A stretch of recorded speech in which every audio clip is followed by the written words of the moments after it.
Salut à tous et bienvenue dans La Lettre Pro, le podcast IA. Je suis Brulatour, le rédacteur en chef de La Lettre Pro. Aujourd'hui, nous allons explorer pourquoi la radio reste une valeur sûre pour les annonceurs, même en période de crise économique. Nous verrons aussi comment Radio Nova continue de progresser, la performance d'Europe 1 et bien d'autres sujets passionnants. Allons-y! Dans un contexte économique instable, les entreprises cherchent des moyens efficaces de maintenir la notoriété de leur marque et d'assurer leurs ventes tout en gérant des budgets souvent réduits. Une étude récente met en lumière le rôle crucial que joue la radio dans ces périodes d'incertitude. La radio offre des solutions mesurables et concrètes, permettant aux marques de naviguer à travers les crises sans compromettre leur avenir. Les annonceurs trouvent dans la radio un média fiable et flexible, capable de toucher un large public tout en étant économique. La radio se distingue par sa capacité à créer un lien fort avec les auditeurs, renforçant ainsi la fidélité à la marque et favorisant une communication authentique et engageante. Radio Nova a atteint un niveau d'audience historique avec 772 000 auditeurs quotidiens pour la période de janvier à mars. C'est le deuxième meilleur score de l'histoire de la station. Cette performance s'inscrit dans un contexte difficile pour les radios, mais Radio Nova a réussi à augmenter son audience de 131% en un an. La station rivalise désormais avec les radios musicales concurrentes, bien qu'elle ne dispose que de 31 fréquences FM. Plusieurs nouveautés ont contribué à cette croissance, notamment les émissions Les Grands Remplaçants avec Jamil Le Schlag et La Riposte avec Hakim Omiri.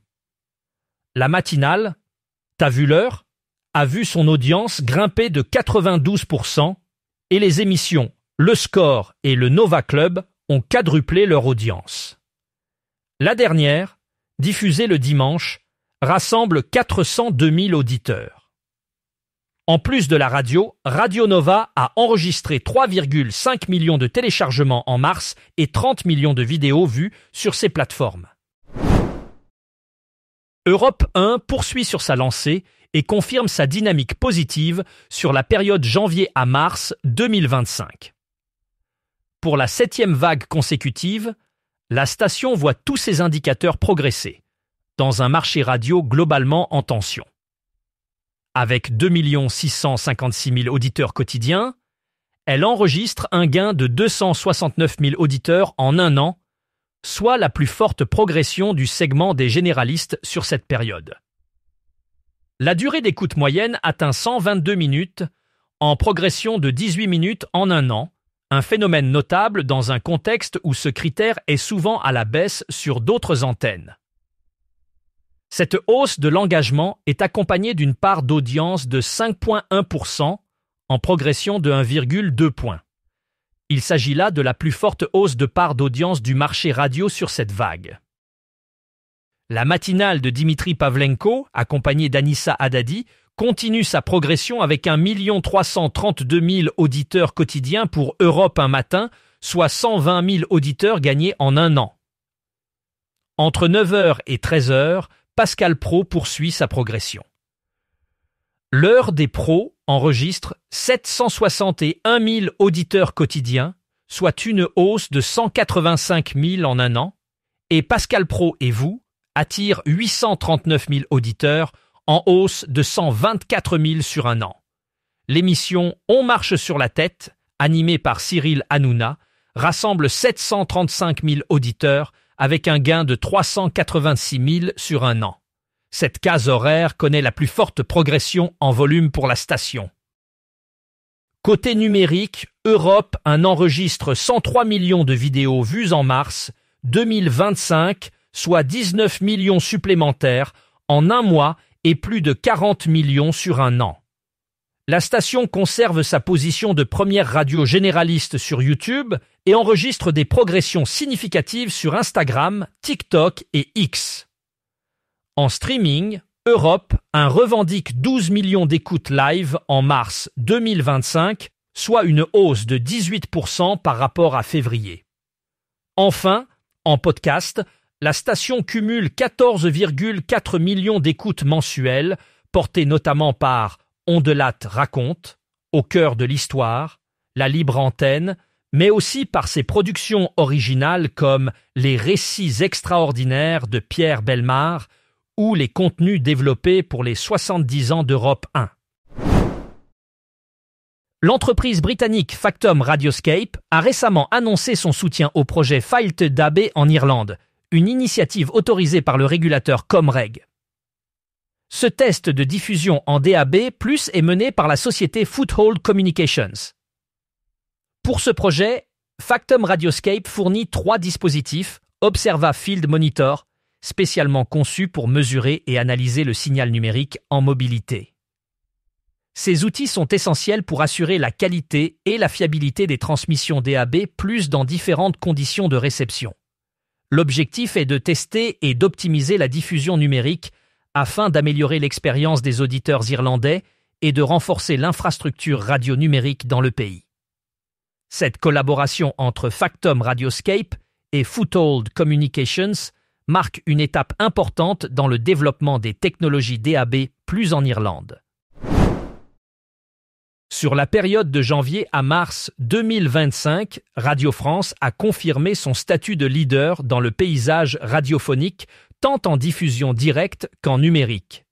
Chaque jour, environ 14,7 millions d'auditeurs s'accordent sur une des stations du service public, un chiffre qui témoigne de la fidélité des auditeurs malgré un marché en déclin dans certains segments. En effet, alors que les radios musicales, locales et dites populaires subissent une baisse d'audience, Radio France affiche des progressions notables pour plusieurs de ses antennes. Ce succès s'explique par une programmation diversifiée et une capacité à s'adapter aux nouvelles attentes des auditeurs, renforçant ainsi sa position face aux défis du marché radiophonique actuel. Le 12 avril 2025, Radio Classique a franchi une étape importante en lançant son premier podcast en 3D audio. Ce podcast jeunesse, intitulé « Des histoires en musique », propose une expérience sonore immersive grâce à la technologie binaurale. Le premier épisode, Blanche-Neige et les 77 nains, offre une immersion sonore à 360 degrés, enrichissant l'expérience narrative et émotionnelle. Adapté d'un album illustré de David Cali et Raphaël Barbanègre, le récit est accompagné d'une narration pétillante d'Élodie Fondacci et de l'ouverture de l'opéra bouffe Boule de neige de Jacques Offenbach. Ce format se distingue par sa qualité sonore exceptionnelle, accessible non seulement au casque, mais aussi sur des enceintes stéréo grâce à un traitement sonore exclusif développé par Radio Classique. Des histoires en musique a déjà conquis le jeune public avec plus de 2,1 millions d'écoutes en 2024 et continue de sensibiliser les enfants à la musique classique dès 3 ans. Avec ce podcast, Radio Classique démontre son engagement à allier patrimoine musical, narration contemporaine et innovation technologique, ouvrant la voie à de nouvelles expérimentations sonores. Constance Binquet a été nommée présidente de l'Alliance de la radio, une organisation qui rassemble toutes les radios privées françaises. Elle succède à Régis Ravanas, qui occupait ce poste depuis la création de l'Alliance. Constance Binquet est une figure bien connue du paysage audiovisuel en France et apporte avec elle une riche expérience, une vision stratégique claire et un engagement fort pour la défense et la promotion de la radio. Son leadership est attendu pour renforcer l'Alliance dans un contexte où l'industrie de la radio fait face à de nombreux défis, notamment l'évolution numérique et la concurrence accrue des plateformes de streaming. Cette nomination marque une étape clé pour l'Alliance, qui cherche à s'adapter et à innover pour garantir un futur durable à la radio privée en France. Les chiffres d'audience pour le week-end, publiés par Médiamétrie pour la période de janvier à mars 2025, montrent une légère baisse continue par rapport aux années précédentes. En moyenne, 31,2 millions de personnes, soit 55,3% des individus âgés de 13 ans et plus, ont écouté la radio entre 5h et 24h chaque samedi et dimanche. Cela représente une diminution de 398 000 auditeurs par rapport à la même période en 2024, où l'audience atteignait 31,6 millions, soit 56,4%. Cette tendance à la baisse s'inscrit dans un contexte de changement dans les habitudes de consommation des médias, où les plateformes numériques et les services de streaming gagnent en popularité, affectant ainsi l'écoute traditionnelle de la radio le week-end. Le groupe 1981 a pris une décision forte en bannissant de ses ondes tous les artistes condamnés, notamment Bertrand Cantat et le groupe Noir Désir. Cette décision, en vigueur depuis 2023, a été renforcée à la suite de la diffusion du documentaire De Rockstar à Tueur, le cas Cantat, sur Netflix. Le groupe 1981, qui regroupe des radios telles que Vibration et 8FM, souhaite ainsi réaffirmer son engagement contre les artistes ayant un passé judiciaire lourd. Cette position fait suite à de nombreuses réactions du public et s'inscrit dans une démarche éthique visant à ne pas promouvoir des figures controversées. Pour en savoir plus sur cette décision et d'autres actualités du monde de la radio, rendez-vous sur notre site lalettre.pro. Vous pouvez aussi vous abonner à notre newsletter quotidienne pour ne rien manquer des dernières nouvelles.